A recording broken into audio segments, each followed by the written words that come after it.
Hello, xin chào đại gia đình yêu thích trồng cây. Xin chào quý vị yêu thích rau sạch, bầu, bí, mướp. Thì ngày hôm nay để trồng được một cái dàn bầu mà nhiều trái như vậy ở trong một cái thùng xốp hoặc là thùng sơn, thì hôm nay tôi sẽ chia sẻ cho các bạn cái cách trồng, cách chăm sóc cái cây bầu từ lúc gieo hạt cho đến khi chúng ta thu hoạch được nhiều đợt trái. Các bạn nên xem một cách chi tiết và làm theo mình thì cái hiệu quả thành công là rất là dễ dàng nha bạn nha. Để trồng được một dàn bầu như vậy là các bạn cần phải học hỏi chứ không phải tự nhiên mà các bạn trồng được đâu. Nhìn rất đơn giản bạn nha. Đây là bạn dùng cái bấm móng tay đó, bạn bấm một chút xíu cái đầu đây nè, đó, thấy chưa? Đây là tôi bấm sẵn này nè, để cho cái hạt bầu nó nhanh nảy mầm các bạn. Đó, vì cái hạt bầu nó lâu nảy mầm lắm. Đó. Ngâm với nước nha, 2 sôi 3 lạnh trong vòng khoảng 4 đến 6 tiếng đồng hồ để cho cái hạt bầu nó nở ra. Đó, bạn có thể sử dụng các hạt giống của các hãng khác cũng được nha. Ngâm thì bạn rửa cho nó sạch đi. Đó, rửa sạch đi ha, để cho nó ráo nước. Lấy cái khăn như này nè, nhúng vào nước, vắt cho nó ráo nước đi, vừa đủ độ ẩm là được. Đó, xong rồi bạn đổ cái hạt bầu vào đây. Đó, xong bạn gói nó lại, bỏ vào đây và bạn để ở trong bóng mát, để ở trong nhà đó, cứ để ở trong nhà, trong phòng hay gì đó, trong vòng 30 đến 40 giờ thì nó sẽ nảy mầm. Đây là hạt bầu sau khi chúng ta ủ 40 giờ. Đừng ủ quá lâu nha bạn, ủ quá lâu thì là cái mầm nó mọc quá dài, nó dễ bị gãy. Đó, rồi bạn làm cái giá thể tơi xốp lên rồi cho thêm một ít phân trùng quế vào và bạn ươm nó ra những cái cốc như thế này nè, cốc đục lỗ bạn nha, cốc đục lỗ. Đó, để hạt vào trong cái ly nhựa nhẹ tay, bạn thấy không, những cái mầm nó kìa, cẩn thận không để gãy mầm nha. Xong bạn phủ một tí đất lên bên trên, lấp đất lên bên trên là xong, bạn tưới nước là ok. Hàng ngày nha bạn, tưới giữ ẩm hàng ngày nè. Đó, tưới giữ ẩm hàng ngày được 10 ngày nè, tầm 2-3 ngày nữa là bắt đầu mình sẽ cho nó ra chậu to. Các bạn để ngoài trời nắng nha, ngoài trời nắng 100% luôn. Nếu mà gặp mưa đó thì bạn dùng cái gì đó để bạn che lại cho cái cây nó không bị dập nát nha. Nếu đất dinh dưỡng các bạn có thể mua ở trên online, là mua các cửa hàng cây cảnh này nọ cũng được. Và 40% đất thịt, đây là đất thịt bạn nha, đây là đất thịt nè, 40% nè. Đó, 40%, tất cả các phần này các bạn trộn đều lên với nhau, cho thêm khoảng 15 đến 20%. Đây là phân này, phân gà hữu cơ, mua online bạn. Đó, cho khoảng phân gà hữu cơ nè. Đó, cho thêm một ít trùng quế, phân gà với phân trùng quế khoảng 15%. Đó, Trichoderma để cho nó khử cái nấm bệnh, rồi là cuốn chiếu và sùng đất nó bị tiêu diệt các là nấm bệnh ở trong đất đó. Đó, và chúng ta cho thêm một ít humic nha. Các bạn có thể mua ở trên online, Google là đầu trâu rồi bạn nè, hoặc là loại tương tự cũng được nha. Cho thêm một ít humic vô. Đó, tí tôi sẽ ghi cái thành phần chi tiết ở phía dưới để các bạn làm. Đó, rồi xong các bạn trộn đều lên.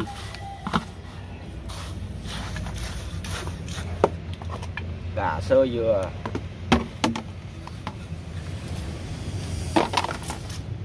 đất thịt. Đó, đất thịt 40% nha.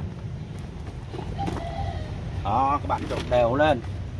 Đây mình trộn cơ bản để các bạn hiểu thôi nha. Đó, trộn cơ bản để các bạn hiểu là được. Vì cái cây bạn ơi, cái cây bầu được 13 ngày đây nè, rễ nó phát triển rất là khỏe bạn nha. Bạn bóp nhẹ nhẹ cái tay nè, giá thể tơi xốp. Đó, y như là trồng bầu, trồng bí, trồng mướp đều như nhau. Rồi bạn dốc cái ngược cái cốc xuống nè, thấy không? Rất là khỏe. Và bạn trồng xuống dưới đây. Đây là cái thùng này là 50-70, mình trồng 2 gốc nha bạn. Đó, 50-70 mình trồng 2 gốc bầu. Bóp bóp nhẹ nhẹ cái tay, ấn nó xuống rồi. Đó, rễ nó rất là khỏe. Bạn trồng xuống đây là xong. Đó, thấy chưa? Cho nó leo lên giàn và bạn dùng một ít cái này bạn phủ lên để tạo cái độ ẩm cho cây. Như vậy là xong đó bạn. Đó, rồi mình tưới nước cho nó là xong bạn nha. Lên và tưới giữ ẩm, chờ đợi kết quả cho cây phát triển. Bạn tưới giữ ẩm hàng ngày nha. Ngày tưới 2 lần vừa đủ độ ẩm thôi, vì cây nó còn nhỏ, nó chỉ cần ở phía bên ngoài thôi. Giữa vừa. Bạn ơi, cái cây bầu của mình hôm nay là cho ra thùng lớn là được 1 tuần lễ nè bạn. Đó, bạn pha cái humic này nha, với lại phân trùng quế.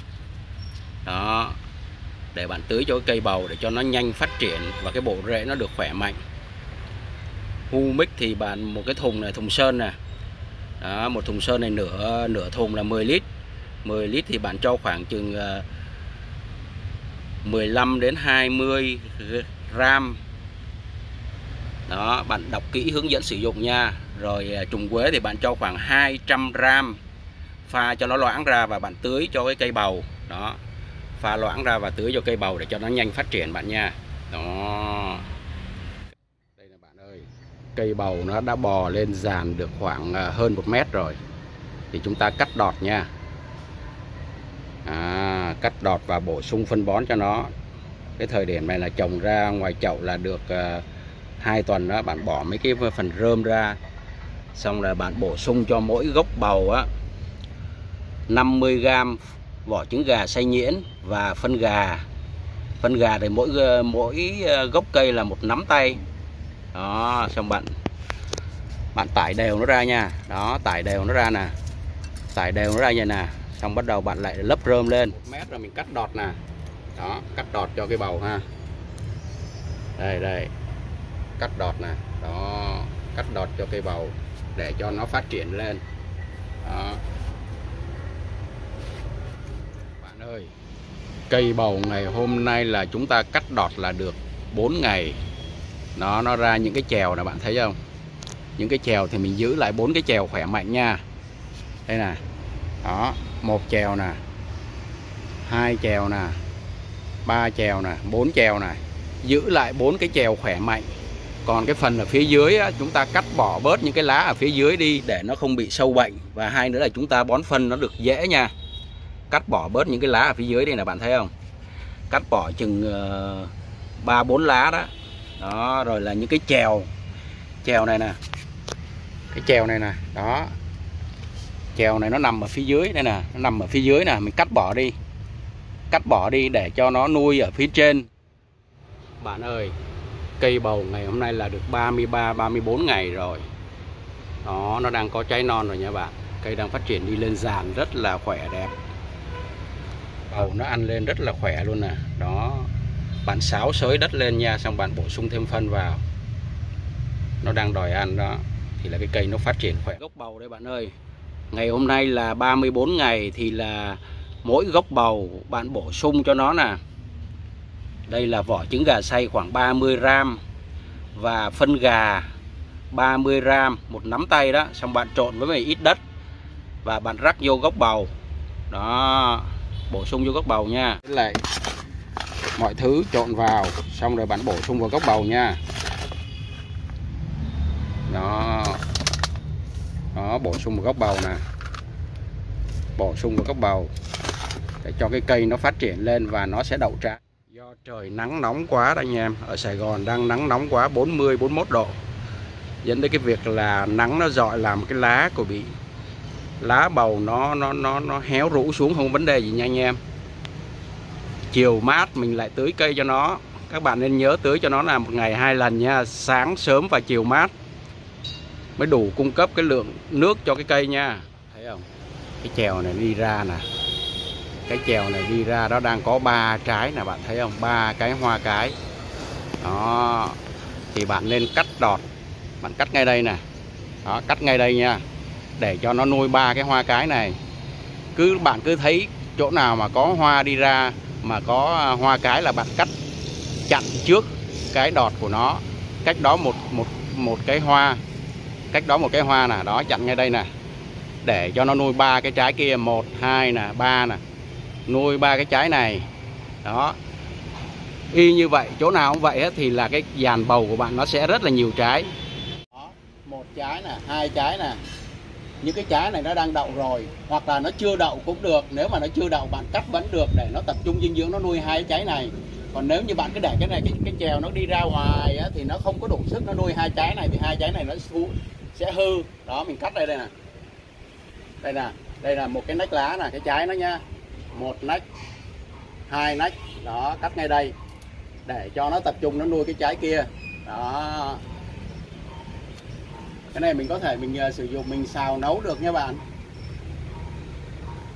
đó. Đối với cái chèo này không vậy là nó đang có 2 trái nè, 1 2, cắt ngay đây luôn để cho nó tập trung nó nuôi 2 cái trái này là đi ra là 2 trái nhỏ này. Đây bạn ơi, cắt được một số cái đọt bầu đây nè. Chúng ta phải thường xuyên chặn đọt bầu để cho nó dồn dinh dưỡng vào để nó nuôi những cái trái kia. Còn bạn cứ để cho nó bò tự nhiên á, thì là cái trái nó đậu rất là ít, vì nó không đủ dinh dưỡng để nó nuôi các bạn đó. Mấy cái đọt bầu này mình luộc được nè, xào tỏi nè, ok nè, thu được một trái bầu.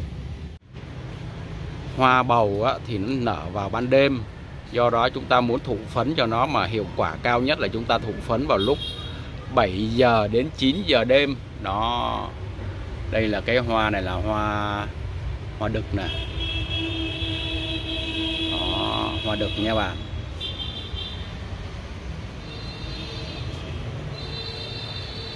Đó, đang có hai cái hoa cái ở trên nè.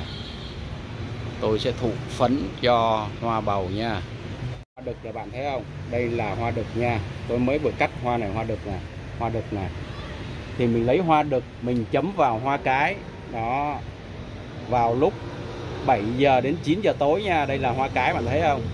Cái nhánh này đi ra là có 2 3 cái hoa cái nè đó. Thì mình kéo cái này nè, tách cái bông này ra đó, đó thấy không? Cái này nè, cái nhụy hoa nè, trong đây nó có phấn hoa. Mình chấm vào cái đầu nhị của hoa cái đó, thì là cái phấn hoa nó dính vào đầu nhị của hoa cái là nó đã được thụ phấn. Làm vào lúc 7 giờ tối đến 9 giờ tối thì là tốt. Nếu qua ngày mai á, ngày mai là sáng hay sớm đó, 5 giờ bạn làm cũng được nha, 5 giờ cũng được đó. Bạn cầm cái cuống hoa cái nha, đừng cầm vào cái đó, cầm vào cái cuống của hoa cái, nhẹ nhẹ nhẹ tay, xoa xoa xoa xoa. Như vậy là cái hoa cái này nó đã đậu rồi đó. Bạn phải thường xuyên nha, cái này 1 2 3 cái bông cái nè, thường xuyên cắt đọt. Cái đọt này lúc nó đi ra dài ra đó, mình cắt bỏ đi để cho nó tập trung dinh dưỡng, nó nuôi vào những đây bạn ơi. Đó, cái dàn bầu của mình hôm nay là được 47 48 ngày nè. Trái đang rất nhiều. Thì trong cái giai đoạn mà cây nó đang nuôi trái nhiều như thế này là các bạn phải bổ sung dinh dưỡng cho cây nha. Thường xuyên bổ sung dinh dưỡng cho cây để cây nó phát triển. Không thì cái trái của bạn nó không đủ sức, không đủ dinh dưỡng, dẫn tới cái việc là trái nó bị đèo nha. Trái đèo nó không phát triển được. Đó, bạn xem nè, những cái gốc bầu nè. Đó, cái rễ nó ăn lên nó đang đòi phân rất là nhiều đây nè. Đó, rễ nó ăn lên đòi phân rất là nhiều. Đó, rễ trắng nó mọc lên rất là nhiều, bạn thấy không? Thì bạn sử dụng phân gà đó. Phân gà loại gì cũng được nha bạn. Bạn online nên bạn mua phân gà nén nè. Đó. Thì bạn pha loãng ra. Một cái thùng này 18 lít thì pha khoảng chừng 250 gram phân gà, xong bạn tưới cho cây. Bạn thường xuyên sử dụng phân nước nha bạn. Vì là mình trồng bằng những cái thùng á thì nó ít đất, do đó mình sử dụng phân nước nhiều lên thì cây nó mới đủ dinh dưỡng nha. Đó. tưới cho cây bầu.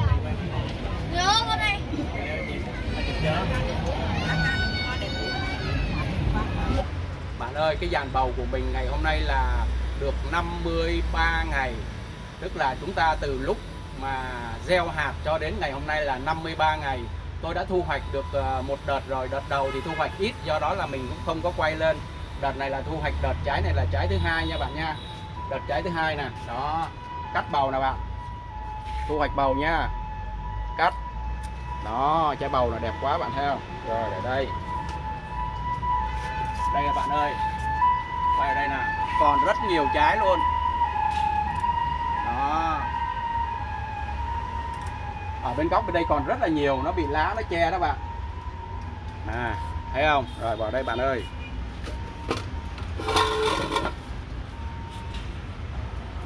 Đó, đây trái bầu đây. Quay xuống đây cho người ta coi nào, còn rất nhiều trái nhỏ nha bạn, còn nhiều lắm luôn đó. Đó. Đây là mình thu hoạch đợt này là đợt thứ hai. Đó. Quá trời luôn. Thu hoạch luôn, kỳ này ăn không hết đem cho anh em trong nhà. Rất là non, tuyệt vời. Cái trái này cắt luôn nè. Đó. Ở bên góc bên đây còn nhiều lắm nha bạn. Góc bên đây là mình qua bên đây mình cắt nè. Còn nhiều lắm. Đây các bạn ơi. Cắt nè. Ở góc bên đây rất là nhiều. Đó.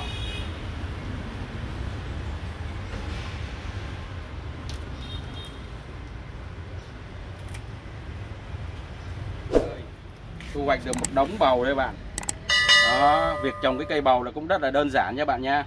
Các bạn cứ làm theo video clip của mình thì cái việc chăm sóc cái cây bầu cũng đơn giản. Đó, thu hoạch bầu ăn không hết nha. Bạn nào mà ở gần đây thì tới đây mình tặng nha.